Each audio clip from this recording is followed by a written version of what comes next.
أعوذ بالله من الشيطان الرجيم. بسم الله الرحمن الرحيم.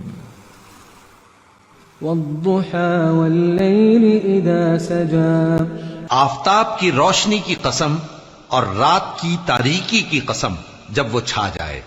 ما ودعك ربك وما قلى اے نبی صلی اللہ علیہ وآلہ وسلم، تمہارے پروردگار نے نہ تو تم کو چھوڑ دیا اور نہ تم سے ناراض ہی ہوا.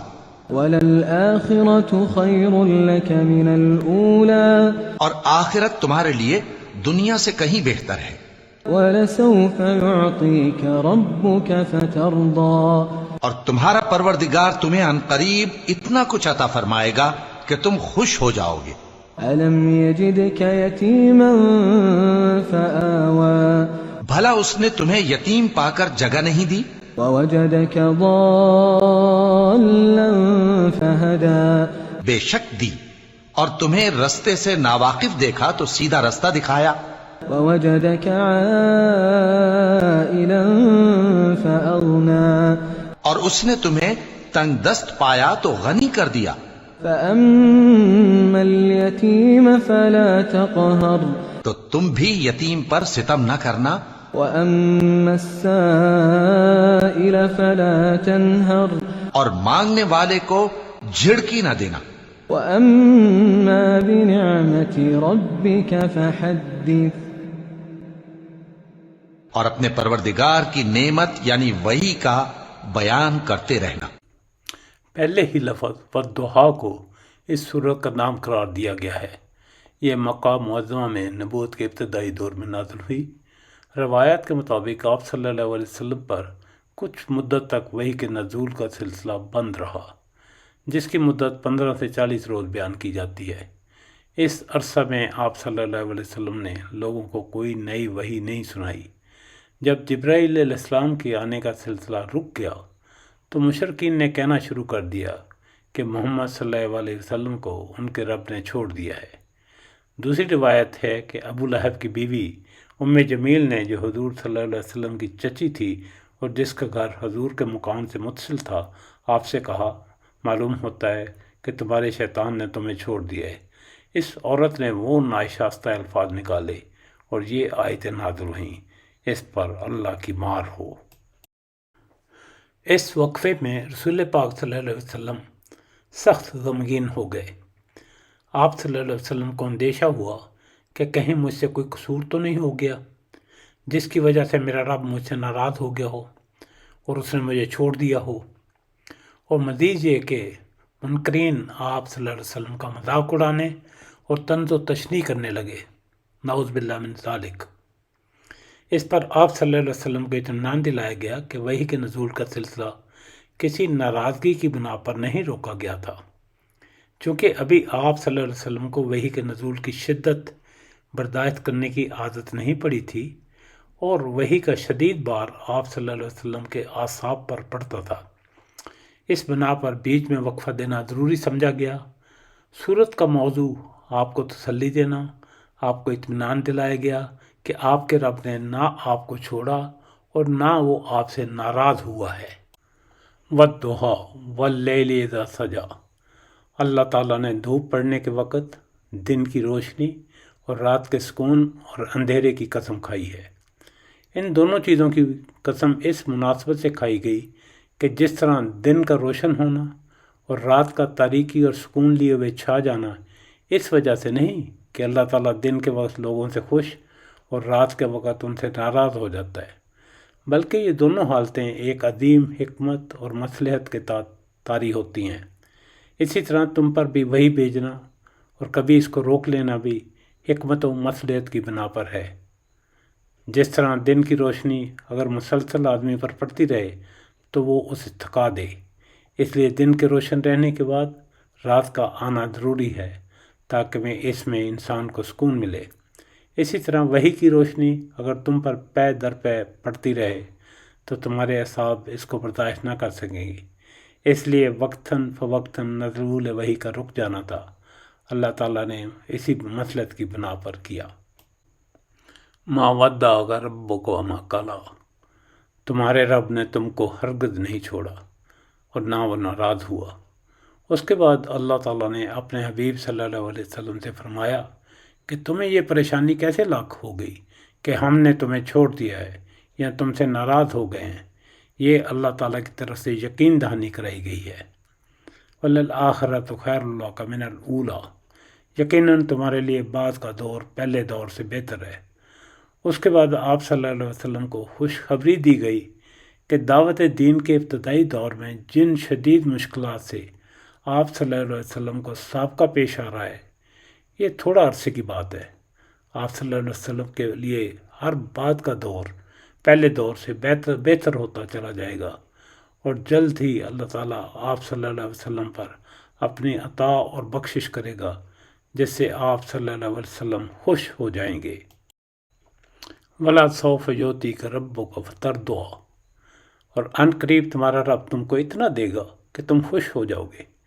یہ وعدہ حضور صلی اللہ علیہ وسلم کی زندگی ہی میں پورا ہوا کہ سارا ملک عرب آپ کے زیر نگین ہو گیا۔ مشرکین اور اہل کتاب لوگوں کے سر ہی اطاعت میں نہیں جھکے، بلکہ ان کے دل بھی مسخر ہو گئے۔ یہ سب تو اللہ تعالیٰ نے اپنے رسول صلی اللہ علیہ وسلم کو دنیا میں دیا، اور آخرت میں جو کچھ دے گا اس کی عظمت کا تصور بھی نہیں کوئی کر سکتا۔ طبرانی اور بہقی نے حضرت ابن عباس رضی اللہ تعالیٰ عنہ کی روایت نقل کی ہے کہ حضور صلی اللہ علیہ وسلم نے فرمایا، میرے سامنے وہ تمام فتوحات پیش کی گئیں جو میرے بعد میری امت کو حاصل ہونے والی ہیں۔ اس پر مجھے بڑی خوشی ہوئی۔ تب اللہ تعالیٰ نے ارشاد فرمایا کہ آخرت تمہارے لیے دنیا سے بھی بہتر ہوگی۔ علم یجدک یتیما فآویٰ، کیا اس نے تم کو یتیم نہیں پایا اور پھر ٹھکانہ فراہم نہیں کیا؟ تمہیں چھوڑ دینے اور تم سے ناراض ہو جانے کا کیا سوال؟ ہم تو اس وقت سے تم پر مہربان ہیں جب تم یتیم پیدا ہوئے تھے۔ حضور صلی اللہ علیہ وسلم ابھی بطن مادر ہی میں 6 مہینے کے تھے جب آپ کے والد ماجد کا انتقال ہو گیا، اس لیے آپ دنیا میں یتیم ہی کی حیثیت سے تشریف لائے، مگر اللہ تعالیٰ نے ایک دن بھی آپ کو بے سہارا نہ چھوڑا۔ 6 سال کی عمر تک والدہ مائدہ آپ کی پرورش کرتی رہیں۔ ان کی شفقت سے محروم ہوئے تو 8 سال کی عمر تک آپ کے جد امجد نے آپ کو اس طرح پالا کہ ان کو نہ صرف آپ سے غیر معمولی محبت تھی، بلکہ ان کو آپ پر فخر تھا، اور لوگوں سے کہا کرتے تھے کہ میرا یہ بیٹا ایک دن دنیا میں بڑا نام پیدا کرے گا۔ ان کا ابھی انتقال ہو گیا تو آپ کے حقیقی چچا ابو طالب نے آپ کی کفالت اپنے ذمہ لی اور آپ کے ساتھ ایسی محبت کا برتاؤ کیا کہ کوئی باپ بھی اسے زیادہ نہیں کر سکتا۔ حتیٰ کہ نبوت کے بعد جب ساری قوم آپ کی دشمن ہو گئی، اس وقت تک 10 سال تک وہی آپ کی حمایت میں سینہ سپر رہے۔ آپ صلی اللہ علیہ وسلم کی پرورش کا یہ بہترین انتظام، اور وہ بھی ایک ایسے ماحول میں جہاں یتیموں کی ناقدری کی جاتی تھی، اللہ تعالیٰ کے فضل ہی کا نتیجہ تھا۔ وَوَجَدَكَ ضَالًّا فَهَدَىٰ، تم ناواقف راہ تھے، ہم نے تمہیں راستہ بتایا۔ اصل میں لفظ ضالن استعمال ہوا ہے، عربی زبان میں یہ لفظ کئی معنوں میں استعمال ہوتا ہے۔ اس کے معنی ہیں کہ کوئی شخص راستہ نہ جانتا ہو، کھویا ہوا ایک جگہ حیران کھڑا ہو کہ مختلف راستوں میں سے کدھر جاؤں۔ اس کے ایک معنی بے خبر اور ناواقف ہونے کے بھی ہے۔ بعثت سے پہلے نبی صلی اللہ علیہ وسلم فطرت سلیمہ پر قائم تھے، اور تمام انبیاء علیہ السلام کا بعثت سے پہلے یہی حال ہوتا ہے کہ وہ انسان کی فطرت سلیمہ سے کبھی انحراف نہیں کرتے، اور انسان کی فطرت سلیمہ اپنے رب کو پہچانتی، اس کو معبود قرار دیتی ہے، نیز خیر و شر میں تمیز بھی کرتی ہے، اور یہ دونوں ہی وصف نبی پاک صلی اللہ علیہ وسلم میں پائے جاتے تھے۔ چنانچہ آپ صلی اللہ علیہ وسلم توحید پر قائم تھے۔ وَوَجَدَكَ عَائِلًا فَأَغْنَىٰ، تم نادار تھے، ہم نے تمہیں مالدار بنایا۔ یہ ساری باتیں صاف بتا رہی ہیں کہ تم ابتدا سے ہی ہمارے منظور نظر ہو، ہمارا فضل و کرم مستقل طور پر تمہارے شامل حال ہے۔ نبی پاک صلی اللہ علیہ وسلم کے لیے آپ کے والد ماجد نے میراث میں صرف ایک اونٹنی اور ایک لونڈی چھوڑی تھی۔ اس طرح آپ صلی اللہ علیہ وسلم کی زندگی کی ابتدا افلاس کی حالت میں ہوئی تھی۔ پھر ایک وقت آیا کہ قریش کی سب سے زیادہ مالدار خاتون حضرت خدیجہ رضی اللہ عنہ نے پہلے تجارت میں آپ کو اپنے ساتھ شریک کیا، اس کے بعد انہوں نے آپ صلی اللہ علیہ وسلم سے شادی کر لی، اور ان کے تمام تجارتی کاروبار کو آپ صلی اللہ علیہ وسلم نے سنبھال لیا۔ فَأَمَّا الْيَتِيمَ فَلَا تَقْهَرْ، یعنی تم چونکہ خود یتیم رہ چکے ہو اور اللہ نے تم پر یہ فضل فرمایا ہے کہ یتیمی کی حالت میں بہترین طریقے سے تمہاری دستگیری کی، اس لیے اس کا شکرانہ یہ ہے کہ تمہارے ہاتھ سے کبھی کسی یتیم پر ظلم اور زیادتی نہ ہونے پائے۔ وَأَمَّا السَّائِلَ فَلَا تَنْهَرْ، یہ ہدایت اللہ تعالیٰ کے اس احسان کے جواب میں تھی کہ تم نادار تھے، پھر اللہ نے تمہیں مالدار کر دیا۔ اس آیت کے دو معنی ہیں، ایک یہ کہ اگر سائل کی مدد کر سکتے ہو تو کر دو، نہیں کر سکتے تو نرمی کے ساتھ معذرت کر دو، مگر اسے جھڑکو نہیں۔ اس کا دوسرے معنی یہ ہے کہ اگر سائل دین کا کوئی مسئلہ یا حکم دریافت کرنے والا ہے تو ایسا شخص ہوا کیسا ہی جاہل اجڑ ہو اور بظاہر ہوا کتنے ہی نامعقول طریقے سے سوال کرے، اسے جواب بہرحال شفقت کے ساتھ دو اور علم کا زوم رکھنے والے بد مزاج لوگوں کی طرح اسے جھڑک کر دور نہ بھگا دو۔ اللہ تعالیٰ نے نبی پاک صلی اللہ علیہ وسلم کو بتایا ہے کہ جو احسانات ہم نے تم پر کیے ہیں اس کے جواب میں خلق خدا کے ساتھ تمہارا کیسا برتاؤ ہونا چاہیے، یعنی یتیم پر سختی نہ کرو، سائل کو مت جھٹکو۔ یتیم میں دستگیری کا جو احسان اللہ تعالیٰ نے کیا اس کا اظہار یہی ہے کہ اللہ کے محتاج بندوں کی مدد کی جائے۔ وَأَمَّا بِنِعْمَتِ رَبِّكَ فَحَدِّثْ، نعمت کا لفظ عام ہے، جس سے مراد وہ نعمتیں بھی ہیں جو اس سورہ کے نزول کے وقت تک اللہ تعالیٰ نے آپ صلی اللہ علیہ وسلم کو عطا فرمائی تھیں، اور وہ نعمتیں بھی جو بعد میں اس نے اپنے ان وعدوں کے مطابق آپ کو عطا کیں۔ پھر حکم دیا کہ اے نبی صلی اللہ علیہ وسلم اپنے رب کی نعمتوں کا شکر ادا کرو، ہر نعمت جو اللہ نے تم کو دی ہے اس کا ذکر اور اظہار کرو۔